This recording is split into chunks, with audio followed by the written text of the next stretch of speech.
Contrary to what some reporting has said about it being like a 3 minute thing or whatnot, um, I think the entire thing happened within the span of like less than 10 seconds. Like it was really, really quick. Which is why like I think nobody could really respond to it. Um, like in my recollection of what happened, I was in my chair and I think I was resting at that point, but I was belted in and we could start feeling that the airplane was entering some kind of turbulence. So the plane starts shaking, and at that point, like I just know that okay, well I'm just gonna like huddle in, but like it kept getting worse and worse and worse.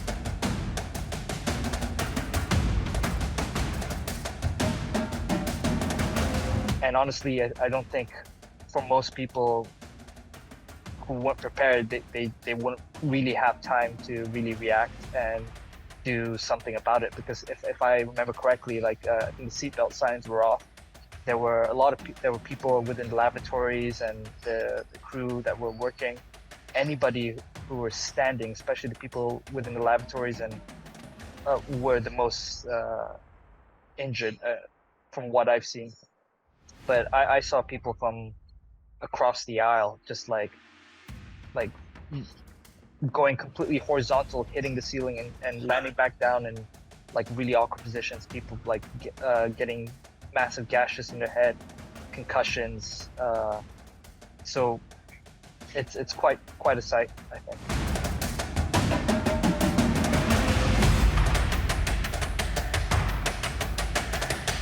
It happened that the seatbelt signs were not on uh, because I didn't hear any kind of tone like that usually goes on, that plays in the intercom when the seatbelt sign goes on, as well as no announcement from the pilot necessarily. I think the pilot was really just trying to deal with the situation before he could even really tell everybody within the plane to brace or hold on or to buckle in. So it's you really just had to work with your instincts. Like I knew there was a lady behind me, I think from New Zealand, who was unbuckled, but she very, really quickly buckled in. Like the people who didn't respond or were sleeping were the ones that unfortunately really uh, like suffered a lot from the incident. I mean, the crew was doing their best as well, considering the fact that a number of them were also got injured during the incident. And I think some photos have revealed that um, during the incident.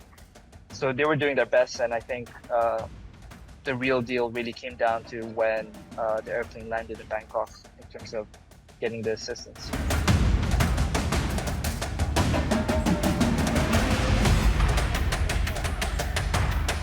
And honestly, I didn't understand at all the full scale of what happened until we landed. Like I didn't realize the things that broke within the airplane, the dents that were made in the overhead like luggage compartments and all the additional kind of paneling above our heads. Like I thought it was just the oxygen masks coming out and then popping out the panel, but in fact, like heads had literally pushed through and broken those plastic panels, and like there's blood and there's bits and pieces just broken everywhere.